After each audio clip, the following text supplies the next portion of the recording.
Welcome to our channel. నేను Soujanya. Bigg Boss season 8 so unlimited అన్నారు. రోజుకు ఒక కొత్త రకంగా కొంతమంది ఏమో ఎంజాయ్ చేస్తారు, కొంతమంది ఏమో మాకేంట్రా బాబు ఇది అంటున్నారు. అంటే ఈ నామినేషన్స్ అనేవి ఇంతకు ముందు సీజన్స్ లో వారానికి ఒకసారి ఉండేవి. ఇప్పుడు ప్రతిరోజు అవే ఉన్నాయి. ఒక్కొక్కరు ఒక్కొక్క రకంగా చాలా వియర్డ్ గా బిహేవ్ చేస్తున్నట్టుగా అనిపిస్తుంది. అది వాళ్ళ గేమ్ ప్లానా, లేకపోతే బేసిక్ గా వాళ్ళు ఉండడమే అలా ఉంటారా? అసలు అర్థం కావట్లేదు కదా. మరి దీని గురించి మనతో మాట్లాడడానికి, వారి విశ్లేషణని మనకు తెలియజేయడానికి ఈ రోజు మనతో పాటు ఉన్నారు ఫిల్మ్ క్రిటిక్ విజ్ఞాన్ దాసరి ఉన్నారు. వారితో మాట్లాడదాం. హాయ్ అండి. నమస్తే. నమస్తే. So Bigg Boss season 8 contestants అందరూ కూడా యాక్చువల్లీ ఇంతకు ముందు సీజన్స్ లో చూసుకుంటే వన్స్ ఏ వీక్ ఉండేది నామినేషన్స్ అనేవి. ఇప్పుడేమో రోజు నామినేషన్సే కనిపిస్తూ ఉన్నాయి. సో అరుచుకోవడాలు, ఏడవడాలు, ఒక్కొక్కరు అగ్రెసివ్ అయిపోవడాలు, హైపర్ అయిపోవడాలు. నార్మల్ గానే వాళ్ళు చాలా హైపర్ అయిపోయి అరిచేసుకుంటున్నారు నార్మల్ గా ఉన్నప్పుడే. ఇంకా నామినేషన్స్ లో అయితే చెప్పాల్సిన అవసరం లేదు. సో ఎందుకు డైలీ నామినేషన్స్ పెట్టారు, వీక్లీ వన్స్ కాకుండా? ఎందుకు, ఏమై ఉండొచ్చు? యాక్చువల్ గా నామినేషన్ విషయానికి వస్తే మండే రోజు జరగాల్సింది, దాన్ని కట్ చేసి నిన్నటి దాకా తీసుకొచ్చారు అంతే. ఎపిసోడ్ లైవ్ చూసే వాళ్ళకి ఆ రోజే అయిపోయాయి నామినేషన్స్ అన్ని కూడా. ఎపిసోడ్ కి వచ్చేసరికి వీళ్ళకి సరిగా కత్తిరింపు ఎక్కడి నుంచి ఏమున్నా కత్తిరించాలో అర్థం కాక సర్లే 2 రోజులు వేద్దామని అనుకున్నారు. అంత ధైర్యం ఎందుకు చేశారు అనుకుంటే, వీళ్ళ బొంద 2 రోజులు వీళ్ళ దగ్గర ఫుటేజ్ మాత్రం ఏమి ఏడుస్తుందిలే హౌస్ లో, దాని బదులు ఇదే మనం పొడిగిద్దాం అనుకున్నారు. కానీ ఇక్కడ ఉల్టా జరిగింది. ప్రతి సీజన్ లాగా వీళ్ళు తప్పు అంచనా వేశారు. ఆ 2 రోజులు బీభత్సమైన ఫుటేజ్ ఇచ్చారు అందరూ కూడా. సరే, ఇక వీళ్ళ విషయాలకు వెళ్తే వ్యక్తిగతంగా మనం కుక్కర్ గురించి మాట్లాడుకుందాం. ప్రజెంట్ బేసిక్ మన ఇంట్లోనే కుక్కర్ 2 రకాలు ఉంటాయి. ఒకటి పైనుంచి లిడ్ పెట్టేది, ఇంకోటి లోపల నుంచి లిడ్ పెట్టేది. నువ్వు పైనుంచి పెట్టినా లోపల నుంచి పెట్టినా గ్రిప్ కోసం మనకు నల్ల లోపల ఉంటే రౌండ్, పైన ఉంటే అది ఇదో ఇస్తారు కదా. అది నువ్వు సరిగ్గా పెట్టకపోతేనే కదా నీకు విజిల్ రాదు, గాలి బయటికి పోతుంది. సరే, నువ్వేదో పెట్టావు కుక్కర్ లో, అక్కడ పెట్టేశావు. అంటే ఎలా వాడావు తర్వాత నువ్వు సరిగ్గా గ్రిప్ పెట్టావు లేదో కూడా మనకు తెలియదు. మొత్తానికి అయితే అందులో ఏదో పెట్టావు హడావిడిగా. నీకు బాధ్యత ఇచ్చారు, నువ్వు అది వండు అన్నందుకు ఆనందం తట్టుకోలేక నేనే వండుతాను అని చెప్పేసి వెళ్ళావు. చూసావు, 4 విజిల్స్ వస్తే అయిపోయినట్టే కూర్చోండి అన్నావు. 4 గంటలైనా నా ఒక విజిల్ రావట్లేదు. ఎందుకు రావట్లేదా అని చూస్తే లోపలంతా మాడి చచ్చింది. దాన్ని ఇంకో దాంట్లోకి వేసి ఇంకేదో చేసి మొత్తం అటు ఇటు కాకుండా ఏదో రకంగా చేసావు. వీళ్ళందరి బాధ ఏంటంటే, పలానా బాధ్యత నీకు అప్పచెబితే నువ్వు సరిగ్గా సక్రమంగా చేయలేదు, అందుకు నామినేట్ చేస్తున్నా అని ఒకరు. రుచి సరిగ్గా లేదు, దాన్ని మాడడానికి కారణం కూడా నువ్వే కదా అని ఇంకొకరు. మాకు అసలే నో రేషన్ అని చెప్పి కొద్దో గొప్ప ఇంత మా మొహాన పడేస్తే ఏదో వరద బాధితులకు పులిహోర పొట్లలో వేసినట్టు ఇంత ఇచ్చారు. దాన్ని కూడా నువ్వు మాడగొడితే మేమేం కావాలి అని ఇంకొకరు. నువ్వు పెట్టిన ఇప్పుడు సరే ఓ పూట నీకోసం మానేద్దాం అనుకున్నావు, మాకు అదే పూట ఇరగ తీసే లెవెల్లో టాస్క్ వస్తే మా ఎనర్జీ ఏమైపోవాలి, మేము ఓడిపోతే ఆ ఓటమికి కూడా కారణం నువ్వే కదా, నీ కుక్కరే కదా అని ఇంకొకరు. సో ఇలా బేబక్కని టార్గెట్ చేశారు. సరే, బేబక్కకి ఏంటంటే కొంచెం ఇన్నోసెన్స్ మిస్టేక్ అనుకుందాం, తెలుసో తెలియకో పెట్టింది.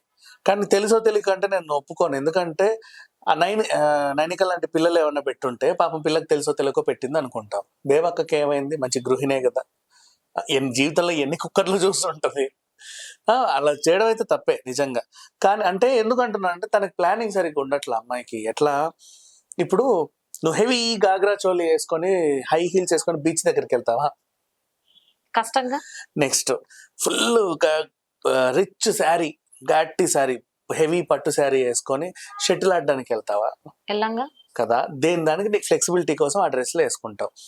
సరే, నువ్వంటూ ఏదో అపియరెన్స్ ఇచ్చే షోలో ఉన్నావు కాబట్టి నీ అపియరెన్స్ బాగుండాలని నిండుకి ఇలా అనుకున్నావు. గాగ్రా చోలీలో హెవీ శారీలో మనం జస్ట్ ఫోటోషూట్ కోసం వెళ్ళి ఇలా నిలబడడానికే వాడతాం. మొత్తం ఎట్లా పడితే అట్లా ఫ్రీగా వాడడం. నువ్వేదో డ్రెస్ వేసుకున్నావు, టైంకి నీకు ఒక టాస్క్ వచ్చింది, కాళ్ళ మధ్యలో కోన్ పెట్టి దాన్ని తీరానికి చేర్చండి అని. అందరు బాగానే ఆడారు, నువ్వు సరిగ్గా ఆడలేకపోయావు. ఎందుకు ఆడలేకపోయావు అంటే నీ డ్రెస్ మేనేజ్మెంట్. సరే, ఆ టాస్క్ వచ్చిందని తెలుసు, అది తీసి ఇంకో డ్రెస్ అని వేసుకోవచ్చు కదా. ఉన్నాయి కదా, లేవంటే కాదు. మళ్ళీ నువ్వు ఏదో అర్జీ పెట్టుకుని ఉత్తరం రాస్తే బిగ్ బాస్ ఎక్కడి నుంచో పార్సల్ తెస్తాడా, లేదా అమెజాన్ లో ఆర్డర్ పెడితే రావాలనేది కూడా ఏమీ లేదు. లేదా నువ్వు ఏదో అడవిలో ఉంటే బజార్ చాలా కిలోమీటర్ల దూరం ఉంది, అక్కడికి వెళ్ళి కొనుక్కోవాలనేది కూడా లేదు. You can change. కాకపోతే ఏంటంటే, అయినా సరే నువ్వు ఓడిపోయావు ఆ టాస్క్. ఎందుకంటే నీ ఓటమి కన్నా నువ్వు నిజంగా గెలిచేదానివేమో పర్ఫెక్ట్ డ్రెస్ వేసుకుంటే. అంటే ఆ పర్టికులర్ సిచ్యువేషన్ మీద ఆమెకు గ్రిప్ రావట్లా. అక్కడ ఏం జరుగుతుంది, మనం ఏం చెయ్యాలి అని. ఒక నీకు ప్లానింగ్ లేదా? ప్లానింగ్ లేదు, పర్ఫెక్షన్ లేదు. ప్లానింగ్ ఉన్నా సరే ఎగ్జిక్యూషన్ ఫెయిల్ అవుతుంది. ఏమనుకొని వచ్చావు? ఏముందిలే, అందరూ పిల్ల వాళ్ళే వచ్చారు, మొత్తం నేనే అసలు ఎంటర్టైన్మెంట్ ఎరగ తీసేస్తా అనుకొని వచ్చావు. కరెక్టే, ఎంటర్టైన్మెంట్ కూడా కాదు, నిన్ను నువ్వు ఒక మేనేజ్ చేసుకో. దానికి కదా ఎలగబెట్టింది బిగ్ బాస్ నీకు. సరే, ఈ రకంగా చూస్తే బేబక్క షీఈ్ అన్ప్లాన్డ్, ఇది చెప్పుకోవచ్చు. అంటే అన్ఫిట్ ఫర్ ద హౌస్ అని నేను ఈజీగా చెప్పొచ్చు. అండ్ నెక్స్ట్ ఇంకొకటి, ఈవిడ గురించి పక్కన పెట్టదు. ఇప్పుడు ఆ కుక్కర్ గురించి మాట్లాడుకుంటే, థ్యాంక్ గాడ్ ఈ సీజన్ లో ప్రిస్టేజో, హ్యాకీనో, లేకపోతే ఇంకేదో పీజీనో స్పాన్సర్షిప్ చేయాలి. In case A cooker company sponsorship చేస్తే అసలు ఈ కుక్కర్ వల్లే ఇదైంది, ఈ కుక్కరే సరిగ్గా లేదు, కుక్కర్ వేస్ట్ అని అందరూ అన్నారు. అవునా? నీ షోకి నేను స్పాన్సర్షిప్ ఇచ్చి నా కుక్కర్ వేస్ట్ అని అనిపించుకోవాలా? మొత్తం దేశవ్యాప్తంగా సేల్స్ పడిపోవు. ప్రెస్టేజ్ కుక్కర్ వేస్ట్ అంటే మన బిగ్ బాస్ హౌస్ లో చూడలా మాడింది మొత్తం అని. మీమ్స్ కూడా అలానే కుక్కర్ వాడితే బిగ్ బాస్ ఆ డైలాగ్స్ వస్తాయి, కుక్కర్ బాగాలేదు, విజిల్ రాలేదు. సో ఈ రకంగా ఇంకా కుక్కర్ కంపెనీ స్పాన్సర్షిప్ చేయాల, పరువు నష్టం దావా వేసేది 500 కోట్లన్న కనీసం. సరే, ఆ వ్యవహారం పక్కన పెట్టేస్తే, అండ్ ఇంకా మణికంఠ గురించి మాట్లాడుకుందాం. నాగమణికంఠ ఆయన ఇంకేం దాని గురించి మాట్లాడడానికి కనుక ఇప్పుడు ఏడుస్తాను తెలుసా అంట. మణికంఠ ఇలా రా అని పిలిచావనుకో, నువ్వు నన్ను పిలిచావా, నా గతం ఏంటో నీకు తెలుసా? మణికంఠ ఇది తింటావా, నన్ను తినమన్నావా, నా గతం ఏంటో నీకు తెలుసా? ఎవరికి లేవురా గతాలు, ఎందుకు లేవు గతాలు?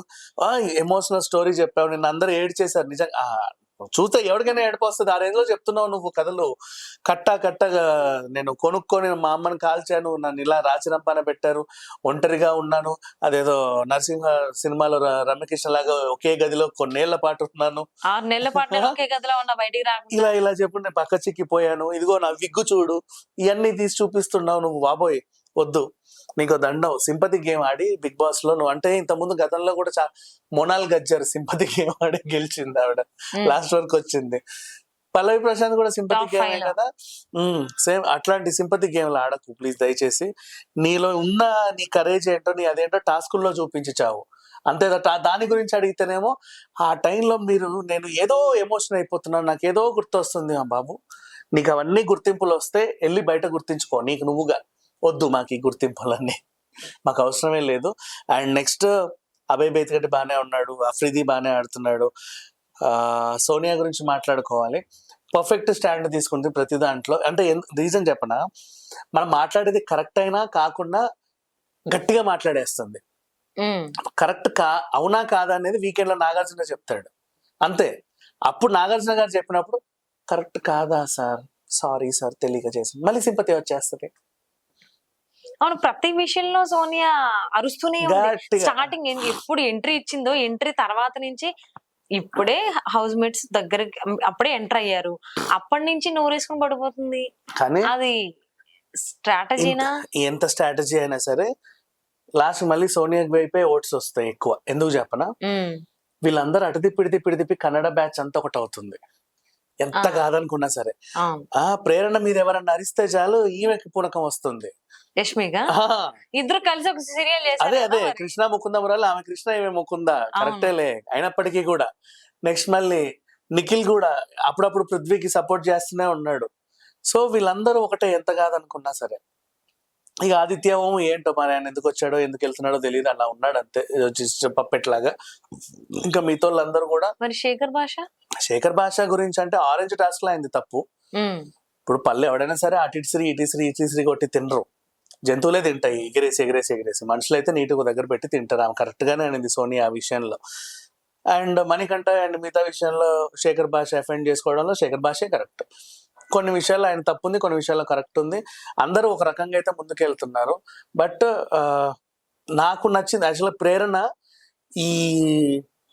ఈ బ్యాచ్ ఉంది కదా, కన్నడ బ్యాచ్ అనే ట్యాగ్ తీసేసి ప్రేరణలాగా ఆడుంటే ఆమెకుంటూ ఇంకో మంచి ఐడెంటిటీ వచ్చే అవకాశం అయితే ఉంది.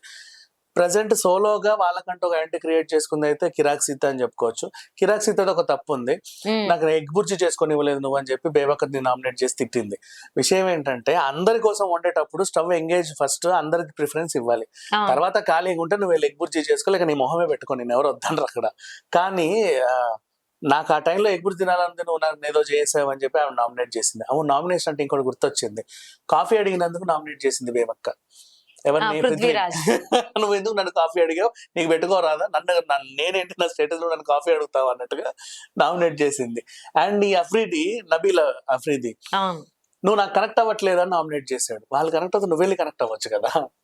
నువ్వు ఇక్కడ కూర్చుంటే ఇంక వాళ్ళు reasons కనెక్ట్ ఏం అవుతారు లేవు. నీకు. వంకలేనమ్మ డొంకెతికిందంట అలా ఉన్నాయి ఈ అదే nomination కదా. reasons. అంటే నువ్వు వెళ్ళి కనెక్ట్ అయినా సరే అమ్మ నువ్వు నా దగ్గరకు వచ్చి తుమ్మావు ఆ. అందుకే నామినేషన్ చేశా. అదే ఉంది పరిస్థితి. నువ్వు వెళ్ళి కనెక్షన్ అమ్మా ఇగో నీతో నేను కనెక్షన్ పెట్టుకోవడానికి వచ్చాను అంటే నువ్వు హూ అని మూతి తిప్పుకొని వెళ్ళావు అనుకో, నేను నీతో కనెక్షన్ పెట్టుకోవడానికి వచ్చినా నువ్వు మొహం తిప్పుకొని వెళ్ళావు అందుకు నేను నామినేట్ చేస్తున్నా అంటే పర్లేదు.